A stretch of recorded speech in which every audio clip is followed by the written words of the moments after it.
नमस्कार। अमेरिकी राष्ट्रपति डोनाल्ड ट्रंप को क्या हो गया भारत को लेकर, जब से 50% 50% टैरिफ लगाए हैं और उसके बाद जो उनके बयान लगातार आ रहे हैं। और अब तो बात यहाँ तक बढ़ गई है कि उनके ट्रेड सलाहकार जो हैं, उनके ट्रेड सलाहकार जो हैं पीटर नवारो, वो तो भारत से भी ज्यादा लग रहा है कि जातिवादी हो गए हैं। वो जिस तरह से उनके ट्रेड सलाहकार के बयान आ रहे हैं पीटर नवारो के, भारत में भी ठीक है कि भारत के सामाजिक स्ट्रक्चर में, संरचना में जातिवाद को लेकर बातचीत होती है और यह बातचीत को लेकर के लगातार विमर्श हो रहा है। कहा जा सकता है कि यह विमर्श ठीक है, आजादी के बाद इस विमर्श में ज्यादा गति आई है, लेकिन यह विमर्श जो है वो काफी लंबे समय से, सैकड़ों वर्ष से, कहा जा सकता है हजारों वर्ष से यह विमर्श चला रहा है। इस तरह से अगर, क्योंकि वर्ण व्यवस्था रही है, तो वर्ण व्यवस्था को लेकर ऊंच नीच भेदभाव और उसके आधार पर जो है वो जातीय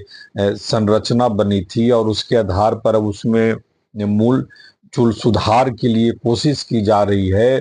उसमें काफी कुछ बदलाव भी आए हैं, काफी कुछ उसमें बदलाव आने से रहन सहन में भी वो तरक्की उन्नति देखी जा रही है। उस पर और काम करने की जरूरत है। जब तक समाज में पूरी समानता नहीं आ जाए, पूरी इक्वलिटी नहीं आ जाए, तब तक जो है वो इस तरह के विमर्श चलते रहते हैं। और अमेरिका जैसे खुद समाज में आज भी जो है वो काले और गोरे के संघर्ष को लेकर बातचीत होती है, लेकिन जो उनके ट्रेड सलाहकार हैं पीटर नवारो, उनको वहां की समस्या नहीं दिखी, लेकिन यह समस्या उनको दिख गई कि आखिर पुतिन और जिनपिंग जो हैं, और पीएम मोदी को भी उसमें रखा जा सकता है, कि हाथ क्यों मिला रहे हैं, क्यों हाथ मिला रहे हैं पुतिन और जिनपिंग से क्यों हाथ मिला रहे हैं। वो लिखते हैं कि ब्राह्मण भारत के ब्राह्मण रूसी तेल से मुनाफा कमा रहे हैं। भारत के ब्राह्मण रूसी तेल से मुनाफा कमा रहे हैं, जिसकी कीमत पूरा देश चुका रहा है। भारत रूस से तेल खरीद कर उसे यूक्रेन पर हमला करने के लिए पैसा दे रहा है, इसलिए सबसे ज्यादा टैरिफ झेल रहा है।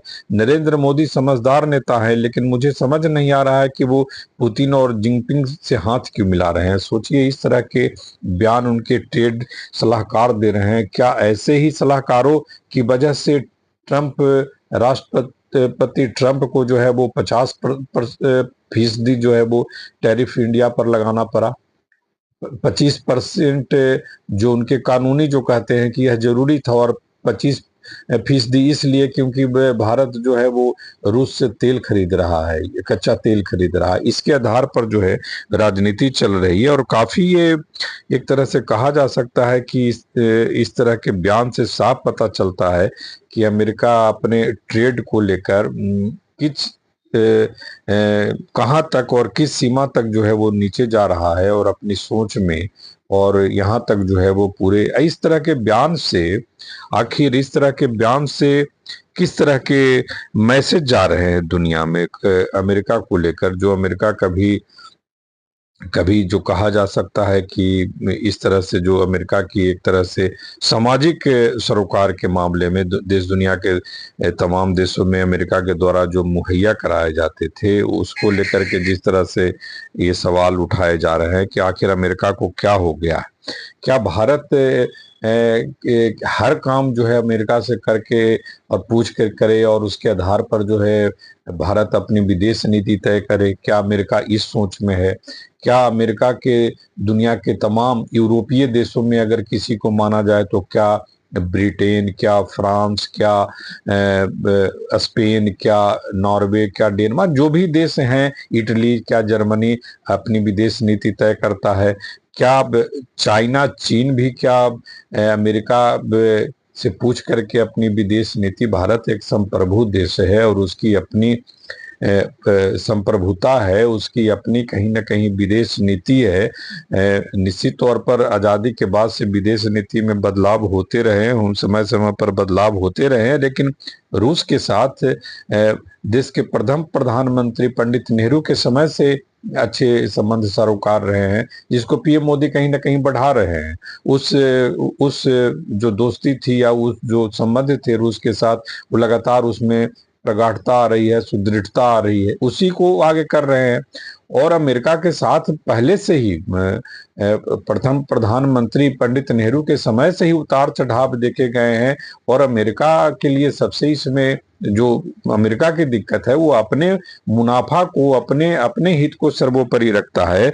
और दूसरे हित, देश के अगर हित उसमें अगर कहीं ना कहीं बाधा बनती है, तो वो अमेरिका उससे जो है नाराज होता है और अपनी पॉलिसी के तहत उस पर किसी ना किसी रूप में है, उस पर जो है वो नकेल कसने की कोशिश करता है। यही संदर्भ टैरिफ को लेकर के भी दिख रहा है कि भारत को लेकर भी वो कहीं ना कहीं वो नकेल कसने की कोशिश कर रहा है। और पीएम मोदी ने इसको जो है चुनौती के रूप में लिया है और वो सरेंडर न करने का फैसला किया कि कृषि के क्षेत्र में और मत्स्य के क्षेत्र में जो है वो कोई एंट्री नहीं देंगे। इसको लेकर के जो है वो राष्ट्रपति ट्रंप कहीं ना कहीं नाराज है और इस तरह के बयान दे रहे हैं। और इस बयान का नतीजा है कि पीटर नवारो जो उनके ट्रेड सलाहकार हैं, इस तरह के बयान दे रहे हैं। और इस तरह के बयान से कहीं ना कहीं ऐसा लग रहा है कि इससे अमेरिका को लेकर अमेरिका की अपनी ही परेशानी व्यक्त हो रही है, अमेरिका की अपनी ही परेशानी व्यक्त हो रही है। और इस परेशानी में दिख भी रहा है कि अमेरिका अब जो नई दोस्ती जो एक तरह से बनी है, नई दोस्ती या नई दोस्ती नई पुरानी दोस्ती होते हुए भी उसमें कभी कभी मतभेद उभरते हैं या फिर कहीं कुछ शिकवा शिकायत होती है तो दोस्ती कुछ दिन के लिए रुक जाती है। तो जिनपिंग के साथ जो शी जिनपिंग के साथ जो एक बार फिर तो शी जिनपिंग के साथ तो भारत आए हैं पीएम मोदी, उनको अपने राज्य गुजरात ले गए, अच्छे खातिरदारी उनकी हुई। फिर तमिलनाडु में भी आए और तमिलनाडु में भी उनका जोरदार स्वागत किया गया था। तो इस तरह से चीजें चलती रहती है। बीच में जो है वो सीमा विवाद और कई तरह के, चूंकि पड़ोसी राज हैं, कई तरह के पहले से विवाद चले आ रहे हैं, तो उसमें कहीं ना कहीं रिश्ते में खटास आना स्वाभाविक है। और उसको लेकर के द्विपक्षीय बातचीत जो होती है, वो वार्ता भी लगातार जारी रहती है। इस बार चूंकि तीन काफी शक्तिशाली देशों के जो राष्ट्राध्यक्ष हैं एक साथ मिले, पुतिन, पीएम मोदी और शी जिनपिंग, तो इसको लेकर के अब अमेरिका को परेशानी है कि उनकी प्रभु सत्ता को कहीं ना कहीं जो है एक चुनौती मिल रही है। और भारत जो है नए तरह से एक समीकरण बना रहा है अपने आसपास के देशों के साथ, और अपने जो नई पसंद के देश हैं उसके साथ ये संपर्क बना रहा है। इसलिए ट्रंप को परेशानी हो रही है। लेकिन ये ट्रंप की परेशानी तो और बढ़ती जाएगी। ठीक है, भारत की परेशानी भी बढ़ेगी, लेकिन इससे ट्रंप की परेशानी भी तो घटने का नाम नहीं लेगा।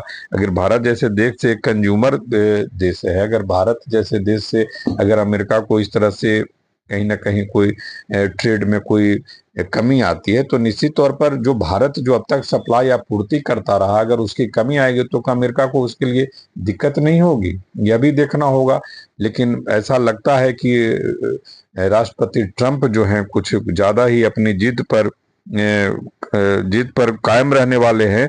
और यही वजह है कि आए दिन जिस तरह से वो बयान देते हैं, और उस बयान के चलते उनके जो ट्रेड सलाहकार हैं वो अति जो है वो कहीं ना कहीं अति उत्तेजना में जाकर के इस तरह की जातिवादी कमेंट कर रहे हैं और ब्राह्मण तक को ले आए कि तेल खरीद रहे ब्राह्मणों को इससे लाभ और मुनाफा मिल रहा है। उससे साफ पता चल रहा है कि कहीं ना कहीं एक कोई सोर्स है जो इन सब चीजों को, निश्चित तौर पर आज के सोशल मीडिया में सब चीजें चलते रहती है।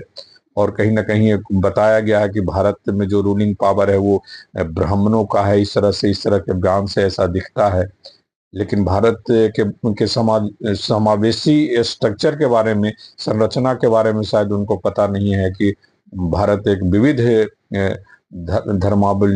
धर्मावलंबियों, जातियों से मिश्रित एक देश है। वहाँ सभी के लिए जो है वो एक एक व्यवस्था है, सभी के लिए रहने सहने की व्यवस्था है, और उसमें सभी जो है अपने ढंग से जीवन यापन करते हैं और कहीं कोई परेशानी नहीं उस रूप में होती है। अगर कभी कोई परेशानी भारत में होती है तो उस तरह के दुनिया के किसी देश में परेशानी होती है तो लगातार जो इस पर चर्चा भी होती है। लेकिन इस बार ऐसा लग रहा है कि भारत को झुकाने के चक्कर में कहीं ना कहीं अमेरिका जो है अपने आप को कहीं ना कहीं बेनकाब ज्यादा करता रहा जा रहा है।